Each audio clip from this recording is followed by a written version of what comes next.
Nous sommes avec Yasmine Damanta et Joachim Dabour. Il est nutritionniste. Monsieur Dabour, bonsoir. Bonjour. Merci d'être avec nous. Merci à vous aussi pour l'invitation.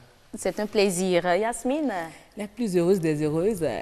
La plus Bonsoir. Yasmine des Yasmine.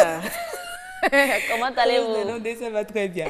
D'accord. Alors, on parle de la commercialisation, non, de la consommation précisément des champignons comestibles, parce que tout n'est pas comestible, vous allez nous dire. Justement, pas moi, mais juste le spécialiste, Oui. le nutritionniste diététicien va nous en parler. Donc, Monsieur Dabour, bonsoir. Bonsoir. Amis téléspectateurs, bonsoir également. Alors, dites-nous déjà, c'est quoi la différence, comment différencier les champignons vénéreux des champignons comestibles? En fait, pour cela, il faut vraiment s'y connaître. C'est-à-dire que vous avez besoin de vous rapprocher de personnes qui travaillent dans le domaine pour pouvoir faire cette différenciation-là. Parce que les champignons, il y en a plusieurs espèces. Oui, vous avez suivi tantôt le Voilà, producteur. le producteur. Donc, il y en a plusieurs espèces. Heureusement, la chance que nous avons, c'est que nous avons des chercheurs de nos universités nationales qui, en partenariat avec le Royaume de Belgique, ont quand même fait un guide illustré Ok. des différentes variétés de Disponible, champignons. accessible. Oui, sur Internet, de Ok. différentes variétés de champignons que vous retrouvez au Bénin, avec les répartitions dans les zones. Donc, grâce à ce guide, vous pouvez savoir à quel champignon est comestible et quel champignon ne l'est pas. Donc, à vue d'œil, c'est pas possible. La À chose vue n'est d'œil, pas si vous possible. n'êtes pas un connaisseur, vous ne pouvez pas à vue d'œil savoir. Parce que les champignons, déjà, il y en a de plusieurs formes. Ce qu'on a l'habitude de voir sur les télévisions, c'est celui qui a le chapeau avec le pied. Ce qu'on a eu tantôt, on aura encore les C'est images encore tout à relevé. l'heure. Vous avez d'autres qui sont sous forme d'étoiles, vous avez d'autres qui sont sous forme de mousse. Donc, il y a différentes formes de champignons qui existent. Donc, à travers tout ça, il faut vraiment s'y connaître pour savoir lesquels sont comestibles, Voilà lesquels ne le sont les pas. différentes formes, différentes couleurs Voilà. qu'on nous Mais présente déjà, déjà. est-ce que ces différents types de champignons comestibles sont tous aussi mangeables? Non, attendez. Oui. Le nutritionniste nous dira, oui. Oui, parce Champignons parce sont que- tous aussi comestibles. Oui, c'est Voilà. Parce que dans les champignons, on a Oui. ceux qu'on considère comme comestibles et ceux qu'on considère comme non comestibles. En fait, ceux qui sont les vénéneux. Maintenant, au sein des comestibles, ils ne sont pas tous tolérés dans l'alimentation à cause de certaines caractéristiques, le goût, la saveur lorsqu'on les prépare. Donc, au sein de ceux qui sont comestibles encore, il y a une sous-catégorie Qu'on ne qui sont consomme pas. utilisés juste pour la cuisine et les autres non. Mais alors, de ceux qui sont utilisés pour la cuisine déjà, quelles sont leurs valeurs nutritives? Alors, le champignon, c'est quelque chose qui est quand même assez riche. Vous avez à la fois dedans des glucides, vous avez très peu de lipides, vous avez un peu de protéines, vous avez des vitamines du complexe B, donc B1, B2, B3, parfois vous aurez de la B12 dedans. Vous avez assez de vitamine C, ce qui est intéressant. Et ce qui est super dedans, c'est que vous avez aussi des minéraux. Donc, vous aurez du calcium, du fer, du magnésium, du zinc, du cuivre. C'est bien Donc, riche, hein? c'est bien d'en consommer, mais est-ce qu'il Oui. faut en consommer à foison au point de le remplacer par, de remplacer la D'autres- viande par d'autres le aliments? champignon? C'est possible de remplacer la viande par le champignon, mais dans une moindre mesure. Pourquoi? Parce qu'au sein des champignons, ils ont chacun une digestibilité différente. Ok. Alors, la digestibilité, c'est la capacité que l'organisme aura de puiser les nutriments qui sont dans le champignon. Donc, ça fait que malgré la richesse du champignon, votre organisme ne peut jamais tout absorber. Ok. Donc, une fois en passant, si vous êtes dans une circonstance où vous n'avez pas de poisson, vous n'avez pas de viande, vous pouvez remplacer cela par le champignon. Mais le champignon est plus un accompagnateur dans les repas. Vous faites une omelette, vous ajoutez du champignon. Vous faites une sauce, vous ajoutez du champignon. Parce que c'est ce qu'on entend souvent chez les végétariens, hein, qu'ils m'excusent, c'est- mais le champignon remplace valablement chez eux la La viande. viande. Oui, en théorie, c'est valable. Mais dans le du côté quantitatif, il faut aller voir est-ce que réellement l'apport en champignons arrive à compenser. Compenser. Non, mais combien comme ça on peut consommer un seul champignon, c'est bon déjà, ou il faut en consommer en quantité, ou il y a une quantité donnée à consommer? À ça, je ne peux pas vous dire. Comme je vous l'ai dit, chaque champignon a sa composition personnalisée. Donc, par rapport aux champignons, vous pourrez consommer peut-être 2 ou 3. D'autres, vous pourrez aller jusqu'à 4. Mais Ça est-ce dépend. qu'on peut en consommer en fonction du type de personne, en fonction de la maladie dont vous souffrez? Donc, vous souffrez. Bon, le champignon n'a pas une spécificité par rapport à la maladie. Ok. Il a une composition comme un aliment. Maintenant, dans des cas spécifiques, on peut peut-être, à cause de certaines choses, par exemple, si quelqu'un qui a une insuffisance rénale, Oui. si on suspecte qu'il a un problème avec les minéraux qu'il doit apporter, là, on va vraiment faire attention à tout ce qui apporte trop de minéraux parce que son rein ne peut plus les éliminer facilement. Donc, on va surveiller le magnésium, on va surveiller le potassium.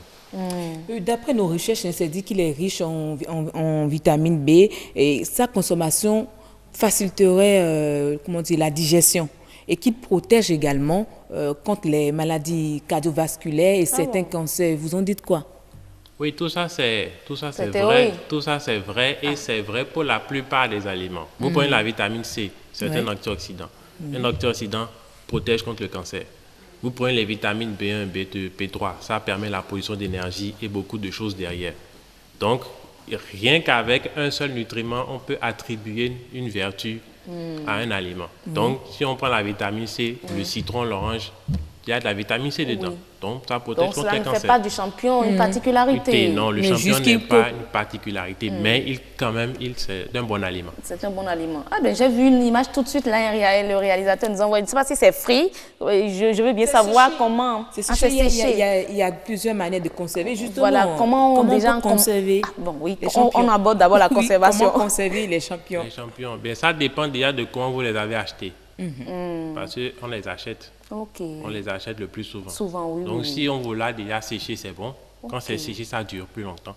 Si on vous l'a vendu frais, ça veut dire que là, vous allez devoir garder au réfrigérateur 3-4 jours maximum. Ou manger ça dans les plus brefs délais. Mais comment ça se fait?